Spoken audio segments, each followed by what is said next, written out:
Hello, everybody. Welcome to 4 Deep Sports Talk here at the news station, 1320 AM. I'm Justin Ferrer, aka the Sportsmaster, and now a word from our sponsor. This segment of 4 Deep Sports Talk is made possible by the generous support of Diesel Direct. Diesel Direct, the national fuel resource in 46 states, boasts a fleet of over 900 fuel delivery trucks. 4 Deep Sports Talk would like to congratulate Diesel Direct on its 25th year anniversary. Thank you, Diesel Direct, for your unwavering support, helping us provide a platform for high school and youth athletes in southeastern Massachusetts. Now, before we get started, I would like to give a special shout out to my dad, Glenn Ferrer. Happy 59th birthday, Dad. Wow, he's older than Dirt now on that program.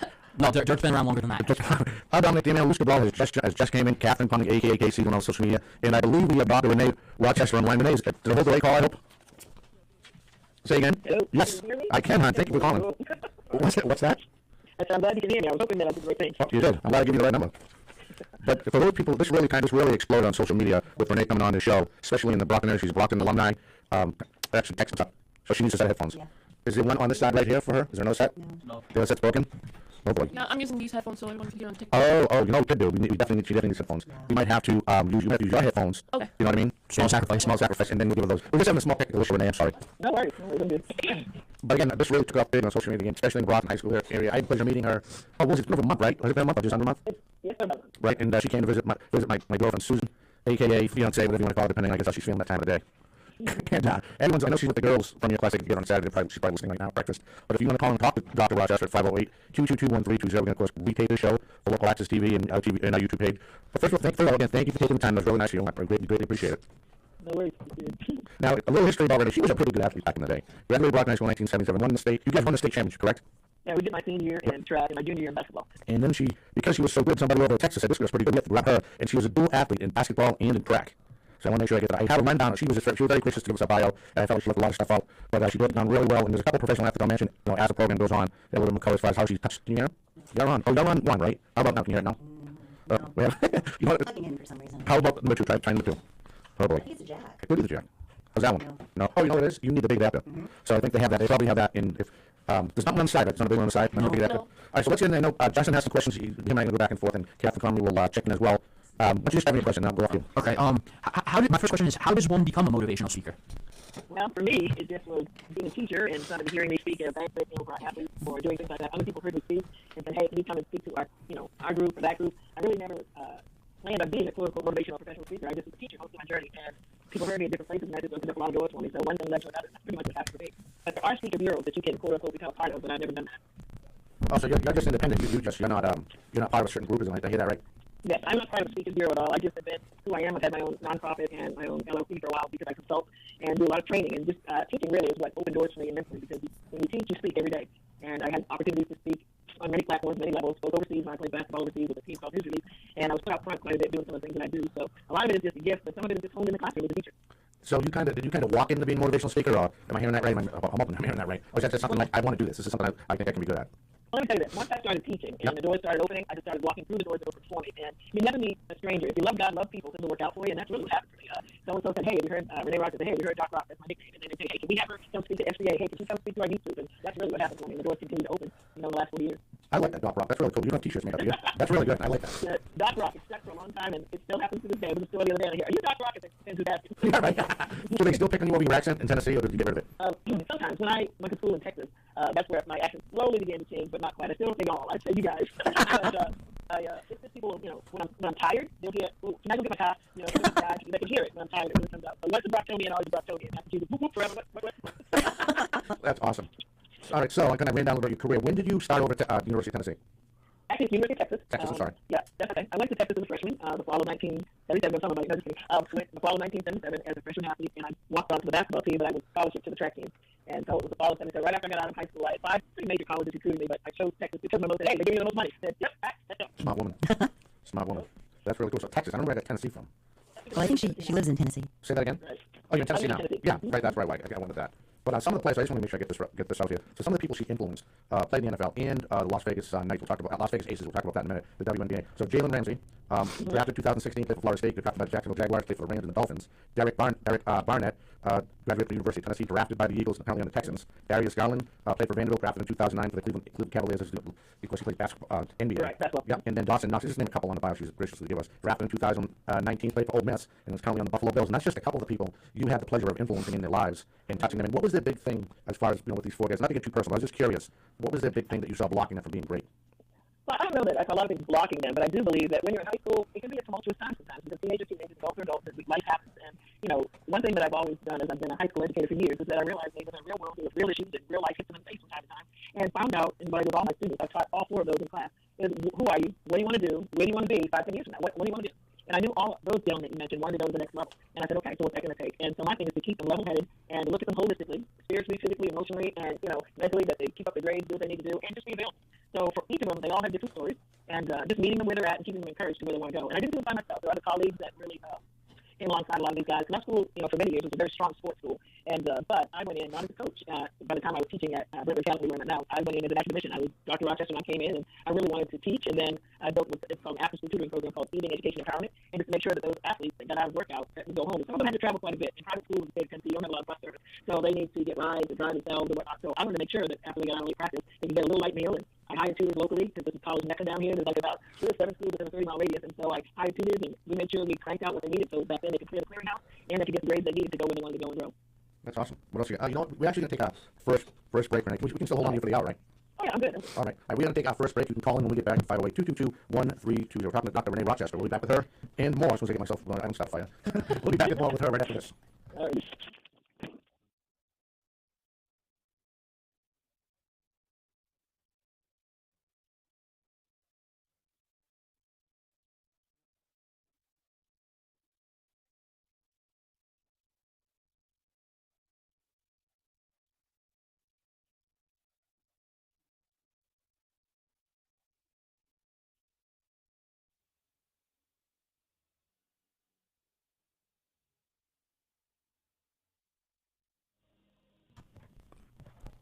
Welcome back, everybody. This is Lucy Cabral on 4 Deep Sports Talk, 1320 AM WARA in Ann Arbor. We have the pleasure of having Dr. Renee Rochester on the phone. We're doing a complete interview with her. And I have to say, Dr. Rock, I am very impressed with your not only qualifications, but what you've been able to achieve to today. And one of the things while I was doing my own homework was you recently had the opportunity of a lifetime to meet Becky Hammond, which is the Las Vegas Aces coach. About 17 years ago, you met Becky and began a conversation that led her into her career. And I was wondering, how did you do that? And what did you say to fulfill her life, so to speak, and yours?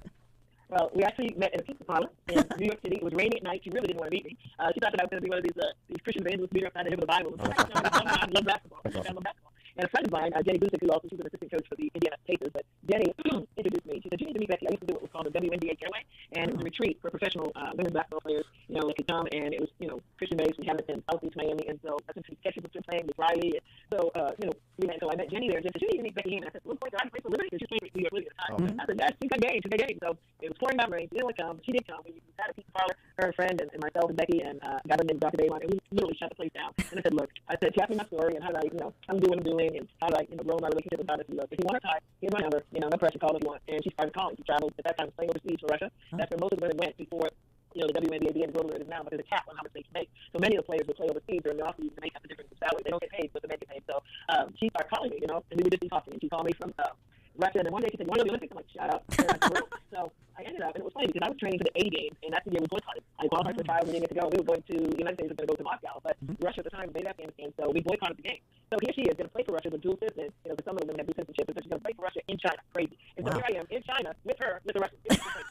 But that's funny. That opened the door, and I've been like a big sister to her in a sense. And she tells people I'm a mentor, whatever. I just want to keep her encouraged and keep her focused. It's like my student athletes, and the students I have at school. Like, what can I do to help you become the best you can possibly be? And since then, I've been with her to the London Olympics. I went with her from China Olympics to London Olympics. So when she was getting inducted into the Women's Basketball Hall of Fame, the same year she took the job to be the Aces coach. She was the first female coach to coach in the NBA, hired by Greg Popovich. And so walked her through that process to get this coach to the Aces. And then the first game, they're playing Los Angeles, but that's the night she's being inducted into the Hall of Fame. She called me and said, I need a favor. I said, okay, what's going on? She goes, I'm being inducted into the Women's Basketball Hall of Fame. I said, oh, that's awesome. That's so cool. And she goes, yeah, but I need a favor. I said, okay. And she said, I need you to speak on my behalf.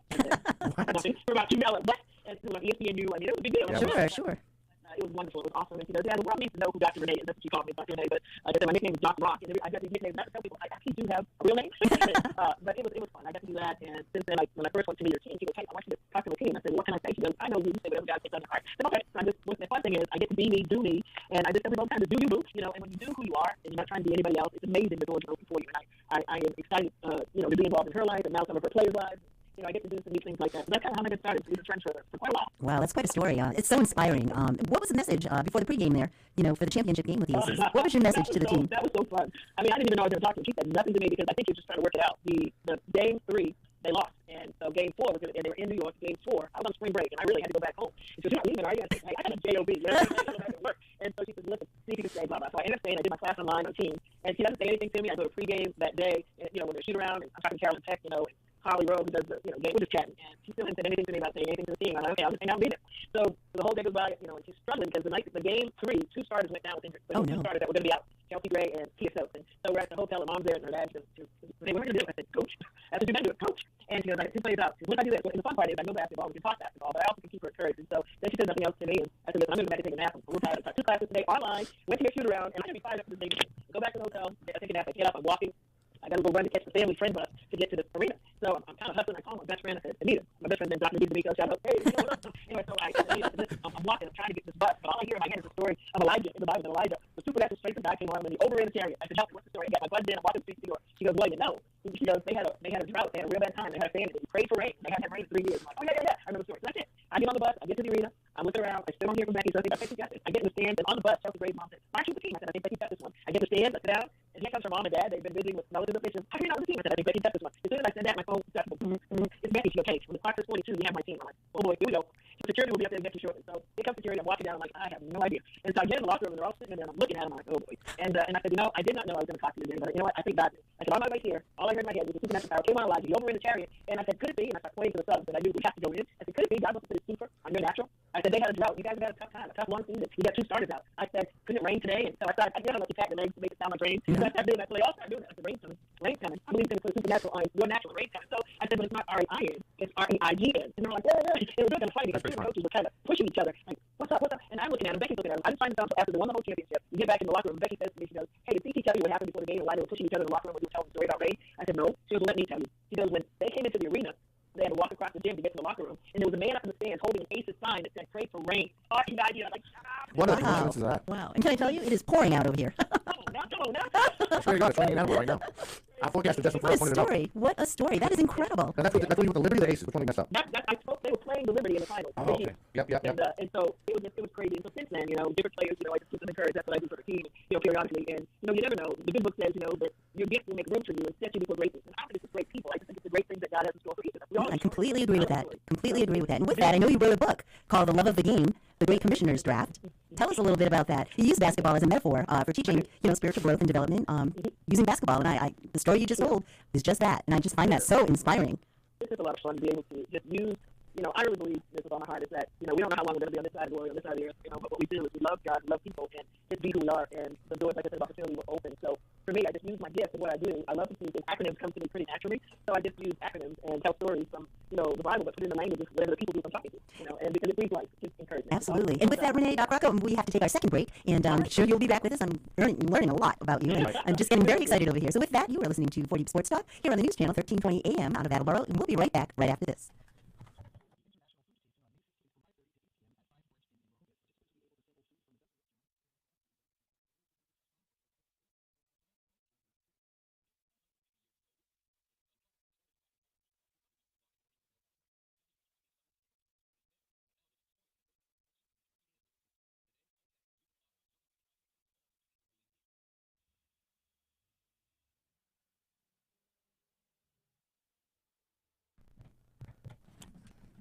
Hello, everybody. Welcome back to 4 Deep Sports Talk. Today, we are continuing our interview with Dr. Renee Rochester. Now, my next question for you is, what do you think is the best part of being a motivational speaker? I think the best part is knowing that you can encourage somebody. It doesn't cost a whole lot to make somebody smile and to build somebody up. The best part for me is to see other people be encouraged, be built up, and be hopeful. Just to get some hope and other people. That's the best part. Well, yeah, especially if the person you're trying to make happy is suffering from depression. Absolutely. Right. So on a lighter, Whatever it is. exactly. So on a lighter note, I started coaching flag football, right, with my great nephews, and it's a lot of fun. So one of the kids forgot to run the end zone. He walked like we showboating, so I had to give him a fine for not paying attention to team rules. I said, "You owe me a Dairy Queen for that." and the kid looked at me like, "What the heck is he talking about?" Just the expression was awesome. And my brother's rolling his eyes. "You really said that to that kid?" I'm like, "Yeah, you gotta get something from not paying attention." That's right. A little guideline there. That's right. I'm a definitely motivational speaker. She is. But you know what? You got to correct. Open review is better than secret love, man. You got something with it? Oh yeah, that's Absolutely. obvious. Yeah, I just want to try to make him laugh because these are the first time these kids don't know me, and I thought it'd be pretty funny to say something. Of course, they love it. This guy, right? Exactly. Yeah, Dairy Queen. I can't help myself sometimes. But what's the toughest thing about being a motivational speaker? To use the other side of Jay's question. if someone wants to get into it? Like for me, like I said, I'm not a quote unquote company brand motivational speaker. Really, I love God, I love people, and I get to speak. I never really sought out to be that. People hear me speak, like somebody might hear me speak on this, and that's what happens. I don't, because I have a full-time job as a teacher and an educator, and I do some consulting, but I usually ask, hey, you come and speak to our kids about this, and you come and speak to our company or whatever about that, and that's kind of how it gets started. The toughest part is if you're going to do that full-time, you got to have clients, and I don't like to be in a box so much, because I like to feel the audience. Who is it I'm talking to? What is it that they need? And then you have to do your homework. I think the toughest part is to be sensitive to the group that you're going to and not just come with a canned message. And some people do that and are great at it, but that's just not my bent. Like I said, I see it as a place to minister. The word minister means to serve. It doesn't mean to preach. It means to serve. And how can I serve the people well? What is it that they need? And, if they have a lack, people always used to say, grandmother, mother, a pastor friend of mine said, lack is the mother of invention. If somebody's got a problem that you or I might have the answer to. So how can I help them reach the answer that they're trying to get to? And sometimes the toughest part is this. I think for a lot of people like to be liked. You don't like rejection. You don't like, that was an awful message. Stuff like that. Right. And I think sometimes that's the thing is, what is the result? What are the results of what you did deliver? And sometimes, you'll share something like, oh my God, that went over well, whatever. But you have to trust that what you did do has some value to it, and then keep it moving. And sometimes you get in your own head. I think that's the thing that people struggle with publicly. Because we can be the hardest on ourselves. We get in our own head and we say, I did a good job of that. And whatever repercussion of that, oh, never asked me back. That's the part I think to do. Well, paying the Coach Dairy Queen. There got to be some type of punishment.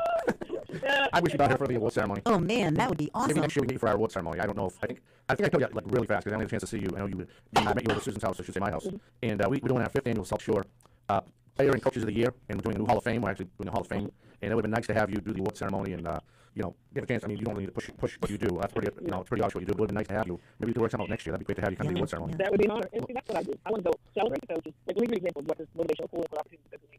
There's an organization in Ministry called the Joseph School. They serve kids in Haiti. And my best friend, Dr. Nick, she's the former executive director. And so they were giving a leadership award here locally to Candace McQueen, who is the president of the school university. So they asked, would you come and do the invitation? Okay, cool, sure. And so they said, you got 2 minutes. And I said, all right. So I get up and I'm thinking, until the academics come naturally. So they said, okay, I got to TJC is the logo for the Joseph School. And I got up and I said, TJC. I said, then Jesus said, and he said the Joseph School. And he sent Dr. McQueen. I just worked that for about 2 minutes in the prayer and he did what I did.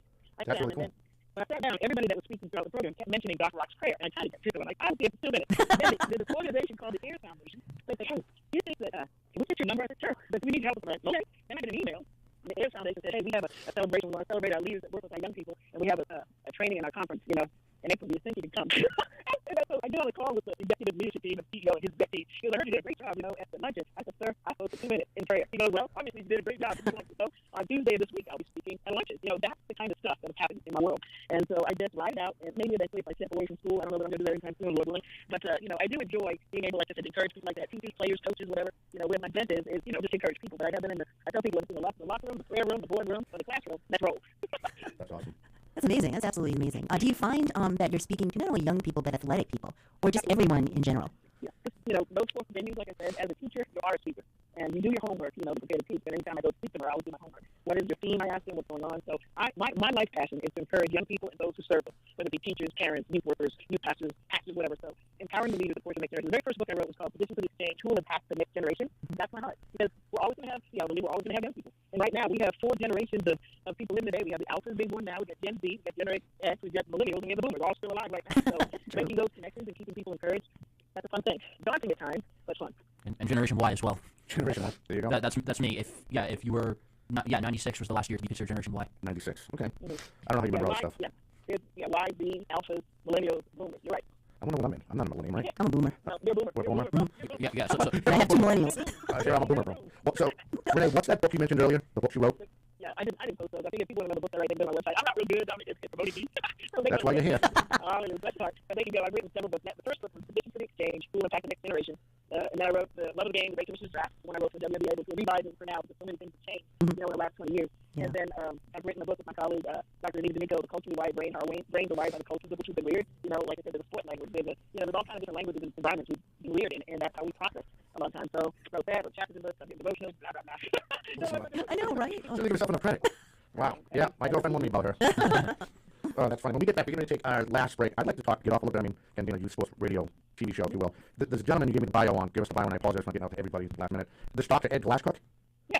Maybe we can come back and change it a little bit, and we can talk about him and give him some good. Yeah, exactly. I think that's a great story as well. I saw that with and then you graduate in class. You picture in there. That's all going to be posted once we edit the show. So as I'm drinking, I'm trying to go to the commercial. Oh boy, we need like 4 more interns, and we might be able to get some done. Oh my God! All right, you are listening to 4 Deep Sports Talk here on the news station, 1320 AM WARA, and online, all one word, 4deepsportstalk.com. We have the distinct privilege of highlighting a friend, Dr. Renee Rochester. We'll be back with her and more right after this. So this is how you.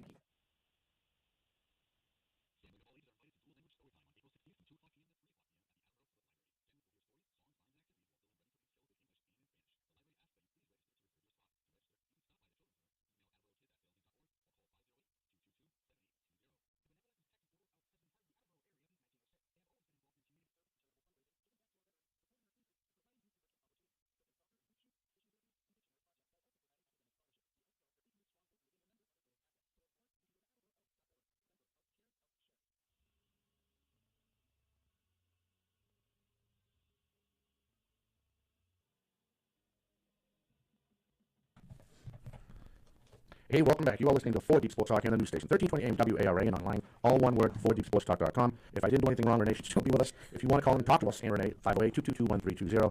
I mean, you know what, Renee, I read your bio and I love seeing when, so long story short, I don't want to put too many people. Lucy was one of my interns that started back when I was in Taunton, and I know her body English pretty good, and so when she started asking me questions, I could tell this, she's really enjoying this. Not that she doesn't like enjoying talking to the kids, but you can tell she's reading what you're about, because she doesn't know you, and she's like you, she's very into church and stuff like that. She doesn't push any of her beliefs on anybody, she wishes everybody the best, just like you. I'm a people person, just like you. Exactly. I was eventually going to get to that, but that's what I was thinking, right? And so anyway, my point was when I saw her face, I was like, this is really cool. I haven't seen her get this excited since Taunton. Well, I need to meet her next time I come to town. Definitely. I'd love to meet you. Yeah, her and her husband, they're very nice people. Yeah, my husband may be calling in also. All right, well, Well, how long is the drive from Tennessee to Massachusetts? she's It's a flying. little ways. We're flying. We were out in Nashville last year. Yep. So where is Franklin, Tennessee? It's about 11 miles south of Nashville. We were in Nashville last year, and we drove over to Memphis, and unbelievable opportunities out there. All the colleges in Nashville, as well as music school, music meter, and also into sports and everything else, but more into broadcasting. And there's the Bentley School of Music out there. A lot of my friends who are musicians here go out there to play, not only in downtown Nashville, but they have a lot of open mics and opportunities to get out there and share their music. And we went to a couple open mics out there. And I'll tell you, I was just so amazed, not only at the talent, but how they respect each other's space. And, I just found that, like, wow, this is really amazing. So to have people like you out there witnessing and speaking and talking to all these young people is really, really inspiring. It's really up my alley. And so I can't wait to meet you in person. That'd be wonderful. That'd be my honor. You ready to go, young man? I know you have another question. Yes. Can you tell us what your track and basketball experience was like in the 70s and 80s? I sure can. When I was in high school at Rocket High, I was a sprinter. I ran the 100 back in the day yard dash, now it's 100 meters. So I converted the literally broken to now the 100 meters. She's right. Absolutely correct. But it is true. So I ran at Rocket High. I only lost one race in my 4-year career to a young lady by Nina Ventura, but I won every state title in 100 all 4 years in high school. I started long jumping my sophomore year, and I won the long jump my senior year at state. And for a long time, held the high school record at 19.2 for a long time. I don't know if it was broken last year or a couple years back, but when I went back 10 years ago, it was still there. I was like, oh my. So the track was very fun, and I played basketball, and I played all 4 years in high school. We won the state title my junior year, and I had scholarship offers for basketball as well, but I ended up going to Texas, like I said earlier, because I loved to get the most money and so bad to do both sports. So basketball was a love. So I get to play overseas with a team called News Release, which was really a ministerial team that would go in, and at that time we went behind the Iron Curtain. And we played basketball and just loved other people, Czechoslovakia and Yugoslavia, and we played tournaments in Italy, and just, we played basketball and music. It's not fun, actually. So I got to play basketball, until I was about 36, playing overseas, with that team, and then I was coaching and teaching for a long time. So I've stayed in sport for most of my life. In my adult life, I can carry basketball to life now. So what she humbled. That was my career in the 80s. College, I ran track and played basketball, like I said, and we went to national championships in track almost every year. So I didn't mean to, I get too excited. I get this compulsive disorder where I just have to jump in and make sure I make up my other point. I apologize. So she got a scholarship in track to Texas, right? Yeah. And she was a walk-on for the women's basketball team, and they said, hey, she's pretty good. So she's able to think about it. You know what I'm saying? That's pretty impressive. I mean, maybe they do it more now, but I don't hardly really hear of it. No, definitely right? not. I mean, this year in women's sports with Caitlin Clark and him and all the other women, I think they brought out and opened up a lot of people's eyes about women's sports, especially basketball. Absolutely. And she's, It's changed over the years. Oh, yeah. but just thinking about that, what she did, she's so humble, sitting in her next one home in Tennessee, that she, got to ride to Texas, of course, right? Walked on as a women's basketball player, right? Played pro. She's not bragging about that, but I'm going to go far. So she's like holding us back a little bit. We don't have 2 hours. We really got to loosen up a little bit. Well, the pro team, it wasn't a pro. It was a team that was connected overseas. I played like an all-star team from here that played overseas and was able to encourage other people in the country. So I didn't do the pro thing. I just went on like 6-week tours with News Release, the name of the team, similar to Athletes in Action, Food Board I serve on now, and they just sent teams all over the world to do whatever sport and encourage the people in the country. Yeah, but you still played the pros over there, didn't you? I did. Yeah, I did. We played pro teams all over there. We did do that. See, my hands are in the air. I knew I was right. Thank God I'm watching this on TV right now. I know I'm not. I can get a shot of that. Like this, ready? Yeah, there you go. I knew I was right. See? Oh, that's too funny. So we have about 6 minutes left, and I have one question for her. Do you have another question? Yes, I have one. All right, let's go with your questions. All right, what was your favorite school subject? My favorite school subject, and I'm still there. I love the science. Lost to Magic Johnson in Michigan. We played Indiana State. Do you think, or have you heard from your friends and your old colleagues, your old friends that played played WNBA? Can she be the next Larry Bird for the Indiana team? Is she that good? She is a talented player. I've never met her personally. I know somebody who knows because she broke Kelsey Club's record. That's another young lady that I heard right now. And, you know, the one generation that is, you know, there's several women who played for years. Like, for example, Lynette Woodard. She's one of those, and her record was never be broken because they were playing back in the day. Like I was my first 2 years, we played handball, and there was no three-point line. And it was a totally different game. And so now the game has changed, and she has an incredible range, you know, obviously. And she sees the floor well, passes well. I think it's another era of basketball. I don't want to compare her to Larry Bird because she's not him, she's a woman, and the game is different. Right. The game is different. The women tend to play the game unopposed to the time, but very talent.